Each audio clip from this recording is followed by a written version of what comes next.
Hello! In the last tutorial we created this bow.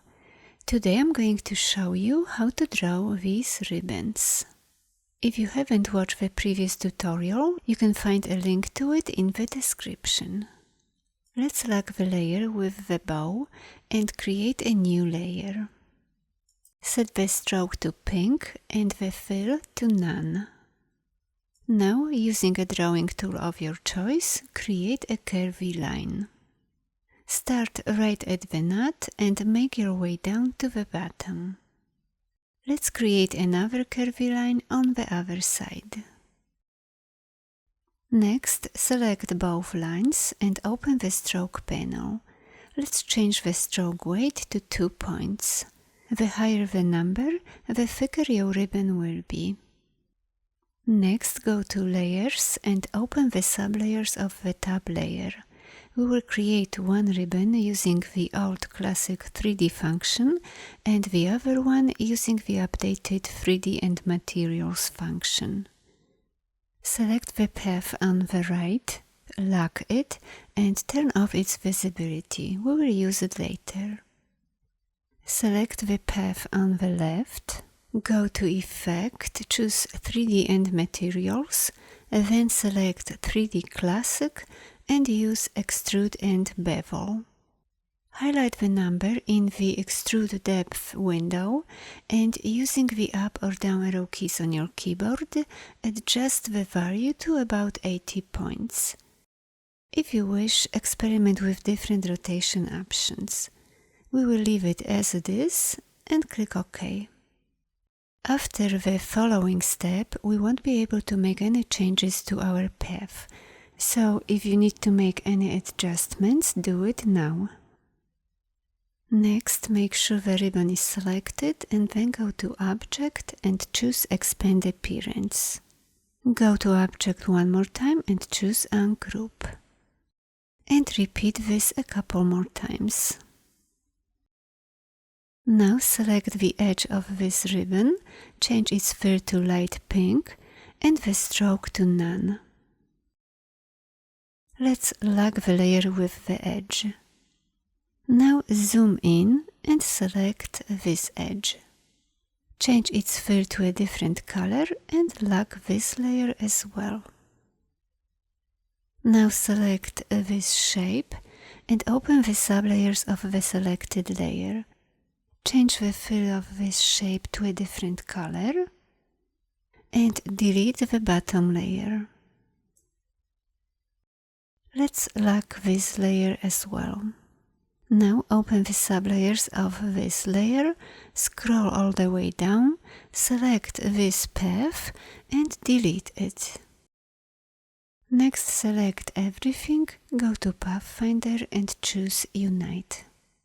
With this shape selected, switch to the eyedropper tool and click on the bow to get the same color sample. Unlock all layers. Using the eyedropper tool, click on this shape to apply the same gradient.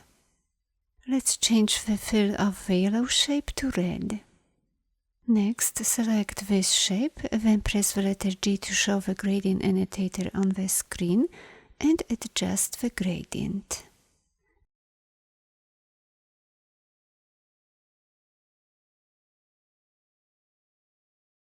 And let's do the same with this shape.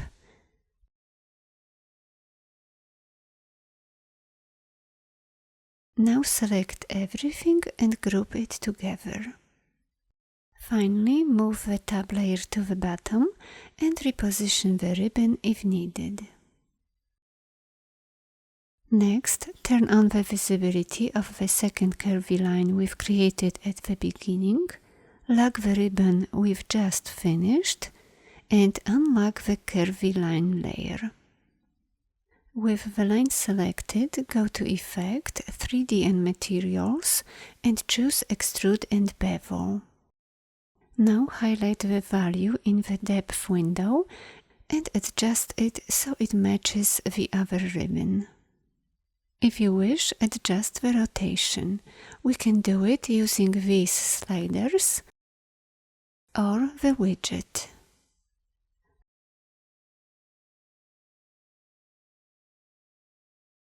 Let's adjust the curves. Now click on this arrow to open the render settings. Make sure render with ray tracing is on.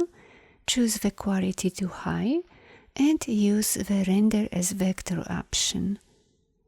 Now click render. Let's close this window. Next, go to Object and choose Expand Appearance. Go to Object one more time and choose Ungroup. This creates a non-native art at the top and lots of paths.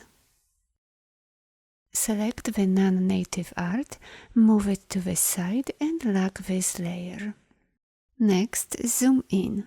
Select the pen tool, set the stroke to none and draw a line to connect these two sides. Next, select the left edge of the ribbon and swap the fill and the stroke. Let's change the fill to pink and lock this layer. Next, select everything and go to the Shape Builder tool. Let's choose yellow for the fill and connect these shapes together.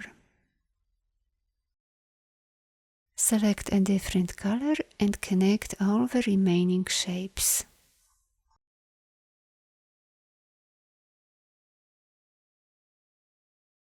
Next, select the yellow shape, make sure it has no stroke and lock this layer. Select the green shape, make sure it has no stroke as well and lock it. Now select everything and press the Delete key on your keyboard to get rid of all the other paths that are useless. Let's unlock all layers but the non-native art layer and we will add gradients. Select the green shape, bring the fill to the front and then switch to the eyedropper tool. Now click on the bow to apply the same color gradient. And do the same with the bottom shape. Select this shape and then press the letter G to show the gradient annotator on the screen. Now adjust the gradient. And do the same with this shape. Let's turn off the non-native art layer.